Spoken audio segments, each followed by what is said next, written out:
Mga master, okay lang bang? Huwag niyong skip ang mga ads sa aking mga video kung okay lang mga master. Salamat sa solid na suporta po. Yon, what's up mga masters? Nandito na naman tayo sa panibagong araw, panibagong kabanata na naman ang pagsasama-samahan natin ngayon, guys.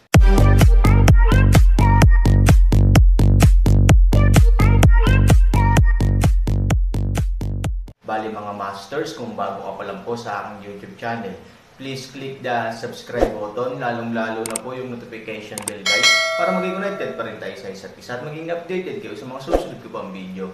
Bali mga masters, bago natin umpisahan ng kwento ay mag-shoutout po muna tayo para sa mga solid nating tagapakinig. Shoutout kay Jasen's Video, shoutout kay Randy Sabior. Yun na nga mga masters, no? Bali hindi na ito patagalin. In 3, 2, 1, let's go! Nang matapos siyang magsalita ay biglang nagpapuwersa ang halimaw. Saglit, ang depensa ng katawan ni Han Sanchen ay parang isang baras na bakal, na may pulang dugo na umaagos sa buong katawan niya, at isang napakalaking puwersa ang biglang lumabas mula sa kanyang palad. Ang ninuno ay hindi gumawa ng anumang paghahanda, at ganap na hindi nakayanan ang mabangis na pag-atake ng halimaw. Ilang saglit lang, siya na orihinal na nagtutulak sa halimaw ay dahan-daang umatras patungo sa likuran.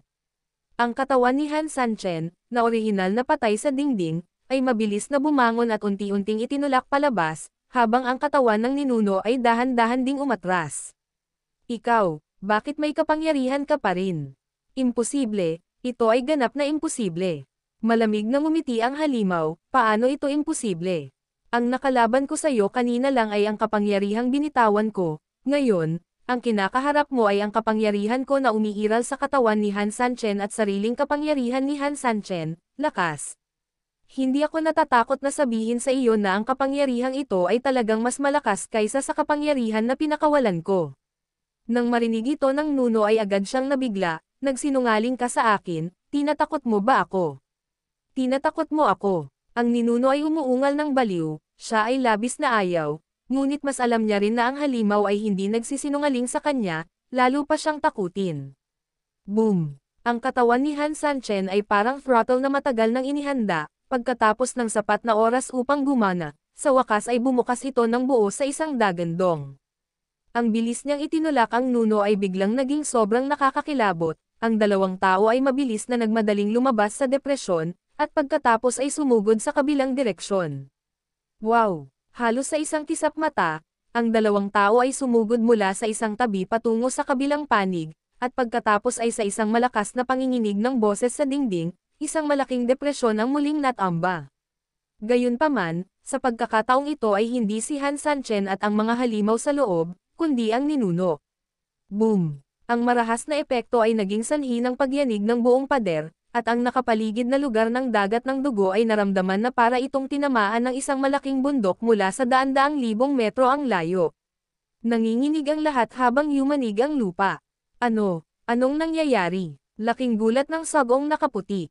May mata siya, sa katunayan, malabo niyang nakikita ang nangyayari, gayunpaman, ayaw niyang paniwalaan ang katotohanan ito at hindi sinasadyang nagtanong kay Heifeng. Gulat na gulat si Heifeng kaya hindi siya nakapagsalita ng matagal, malinaw din niyang nakita ang sitwasyon ngayon, o sa madaling salita, hindi niya kailangan makita ng malinaw, basic logic lang para malaman ang nangyari. Ngayon lang, tinulak ng ninuno ang halimaw at binasag ito sa isang tabi, at gumawa ito ng napakalalim na depresyon. Ngunit ngayon, ito ay bagsak sa tapat ng direksyon, hindi ba alam ng tanga ang nangyayari? Higit sa lahat, ang kaguluhan sa pagkakataong ito ay halatang mas mabangis, na nangangahulugan din na ang ganting atake ng kalaban, kahit man lang mula sa puntong ito, ay mas malakas. Ancestor is not in any danger, right? Tumingin si Heifeng sa sagong nakaputing damit, at pagkatapos ay sa babae. Napako ang mata ng babae sa bagong nabuong depresyon. Napakalalim ng depresyon na hindi nakikita ng mata kung ano ang nasa loob. Ngunit intuitively, alam ng lahat kung ano ang nangyayari. Kailangan ng tulong. Napatingin din sa babae ang sagong nakaputing damit. Hindi na kailangan. Pagkaraan ng ilang sandali ay umiling ang babae. Hindi naman sa ayaw niya, pero alam niyang malubhaman o matalo ang ninuno, sa totoo lang, hindi nila ito lugar para makialam ngayon. Kung sumugod sila ngayon, malamang na libre ito. Sa halip na gawin ito, mas mabuting maghintay ng makatwiran para sa pinakamagandang oras. Sila ang huling linya ng depensa para bitag si Han Sanchen at ang halimaw, hindi na kailangan na maging ganito sila hanggang sa huling sandali, o sa madaling salita, hanggang sa dumating sila. Hindi nagsalita ang itim na hangin at puting mga sugo, sila ay karaniwang may parehong ideya. Nagkunwari lang silang nagtanong dito sa babaeng ito. Sana ganon din sila. Dadada. Sa kaibuturan ng depresyon, tumama ang katawan ng ninuno sa pinakaloob na bahagi. Sa ibabaw ng kanyang katawan, unti-unting tumutulo ang lupa. Ngunit kung ikukumpara dito, ang mas nakakatakot ay nagsimula na ring tumulo ang itim na usok sa katawan ng ninuno. Ang patuloy na pagkawala ay nagpapakita na ang ninuno ay malubhang nasugatan sa counterattack na ito. Tingnan mo, kung nakinig ka lang sa akin ng kaunti at nag-iingat, hindi ka sana nasaktan ng ganito, malamig na tumingin sa kanya ang halimaw. Wala man lang awa, puro pangungutya lang. Sabi mo, sayang naman to, sa lakas mo, kahit lumaban pa ako sayo, kahit hindi mo sabihin na lumalaban ako ng buo, at least hindi ka masyadong masasaktan. As for monsters, sobrang nakakadurog ng puso. Tama ang bawat salita, ngunit ang bawat salita ay nakaugat sa sikolohiya ng ninuno. Parang nakasuot ng armor ang ninuno sa isang tunggalian sa isang halimaw, gustong-gusto niyang manalo, at minamaliit niya ang kalaban kaya noong sinaksak niya ang halimaw, halos hindi niya maisuot ang baluti. At sa sandaling makaganti ang kalaban gamit ang isang espada, magagamit lamang niya ang kanyang sariling katawan upang mapaglabanan ang espada ng kalaban. Natural, siya ay malubhang nasugatan. Sa makatuwid, hindi masama na kutsain ng halimaw, ngunit sa kabilang banda, wala siyang sinabing mali, ito ay isang tiyak na katotohanan. Ikaw, ikaw, ikaw. Galit na galit ang nuno kaya hindi siya makapagsalita. At saka, mula umpisa hanggang dulo, hindi mo ba sinasadya? Malamig na ngumiti ang halimaw, ngayon na malayo ka sa dagat ng dugo, medyo mahirap bang mabawi ang iyong lakas ngayon? May advantages pero may disadvantages, ang ninuno ay nasa dagat ng dugo at halos walang kamatayan, hinding-hindi siya mamamatay, maaari niyang gamitin ang kapangyarihan ng dagat ng dugo upang muling ayusin ang kanyang katawan anumang oras. Gayunpaman, sa sandaling umalis siya sa dagat ng dugo, ang kanyang kakayahan ay mabilis na hanginan ng husto. Hindi kasi niya akalain na matatalo siya nung mga oras na yon, hindi niya nainisip masyado. Nakakadiri ka, tumingin ang nuno sa halimaw at walang gana na sumigaw. You are just too stupid. I really don't know how a person like you can get the confidence to lead the demon clan, hindi mo man lang iniisip, saik mo, gusto mong sundin ka ng lahat ng demon clan, sa likod mo, sama-sama ba kayong tinatrato bilang isang tanga? Ang halimaw ay sumigaw ng masama, ang mundo sa lahat ng direksyon ay nalalanta, at ang mga kabataang tulad mo ay hindi kasing kakayahan namin, ito ay isang pagbabago sa mundo, marahil, maaari ka pa ring umasa sa kadahilan ng ito upang tumayo, stay put. Gayunpaman, ang kakulangan ng isang aspeto ay dapat magbigay daan sa iyo na umunlad sa ibang aspeto, kung hindi, maaalis ka lang. Pero heto, wala akong nakikitang ibang paglaki sa iyo. Huwag mong sabihin sa harap ko na ang lahi ng tao ay ang pinakabasurang surot, dahil kahit papaano ngayon, kapag ang espiritual na enerhiya ay manipis, ang mga taong ito ay maaaring magpatuloy na umangkop sa kapaligiran ng pamumuhay dito sa pamamagitan ng pag-asa sa paglago ng karunungan, at ikaw naman. Ang mga kakayahan ay lalong nagiging basura, at ang utak ay lalong hindi malinaw, sa iyong mga mata, mayroon lamang kapangyarihan at kasakiman. Sa katunayan, ang mga bagay na ito ay sapat na upang takpan ang iyong mga mata. Galit na umungol ang ninuno, hindi na makayanan ang pagpuna, tumigil ka sa pagsasalita, hindi ka karapat-dapat na husgahan kami, ikaw, sinasamantala mo lang ang nakaraan, kung nabubuhay ka sa panahong ito, tao ka lang, basura lang.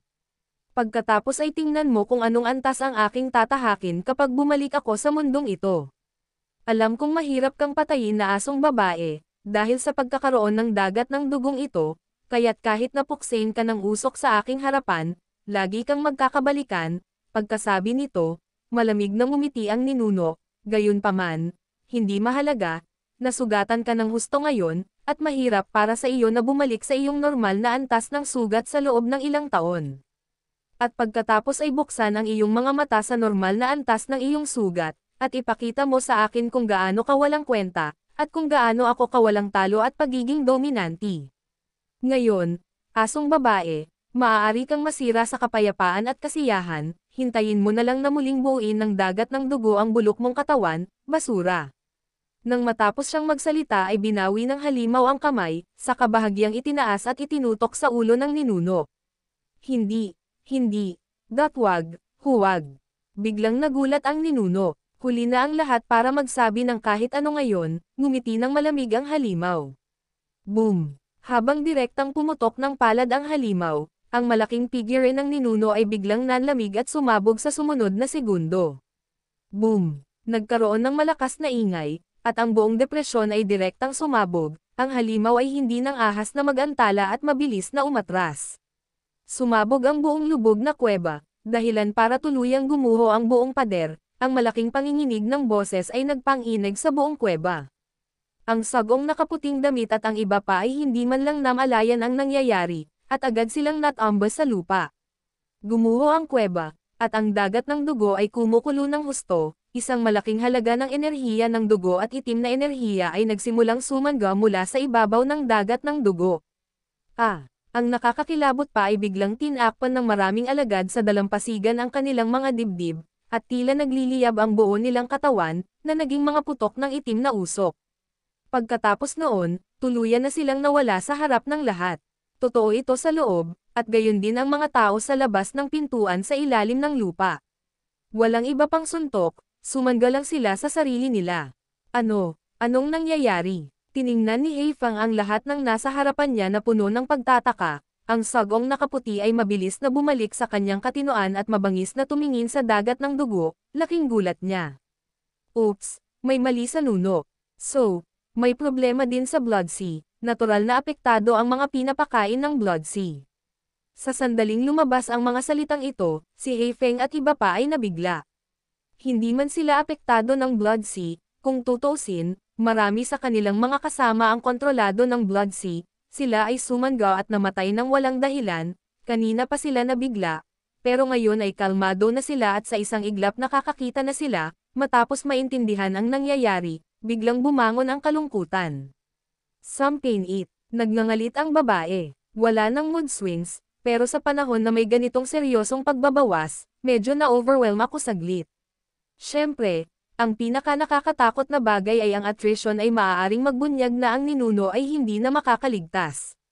Ito ay disorienting. Ginagawa ang lahat para protektahan ang ninuno, kung anuman ang mangyari sa ninuno, ito ay isang lubhang trahedya. At mapangwasak na dagok sa sinuman. Ninuno, nahulog si Heifeng sa lupa, sa oras na ito, halos nawala na ang kanyang fighting spirit. Alam na alam niya na kahit hindi pa ganap ang lahat, tapos na talaga. Kahit manalo tayo sa laban na ito, ano ang silbi? Tapos na ang lahat.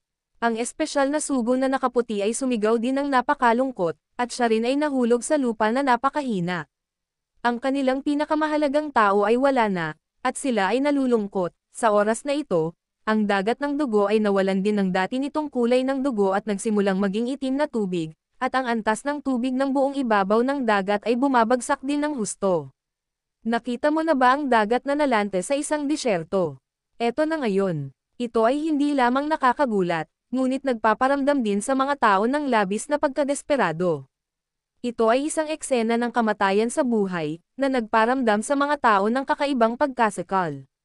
Ngayon, ikaw na. Ang halimaw ay umatras sa gitna ng dagat ng dugo, malamig na sumulyap kay Heifeng at sa iba pa, at sa sumunod na segundo, isang pagbilis ang biglang tumama. Biglang nagmulat ng mata ang sagong nakaputing damit at iba pa, bago pa nila maalis ang kalungkutan ay nakatitig na sa kanila ang Diyos ng kamatayan. Lahat tumigil. Oo, maaari tayong umatras, ngunit ang ninuno ay sinisiraan, at kahit ang kanyang buhay o kamatayan ay walang kasiguraduhan, kaya dapat mong malaman ng lahat na tayo, sa totoo lang ay wala tayong paraan, sa araw na ito, tayo ay mamamatay dito, o, kahit na makatakas pabalik at retuhin bilang mga deserters, silang lahat ay mamamatay, ngunit ang isa ay mamamatay na nakatayo at ang isa ay mamamatay na nakaluhod, kung ano ang sasabihin mo sa akin ay ang iyong pinili.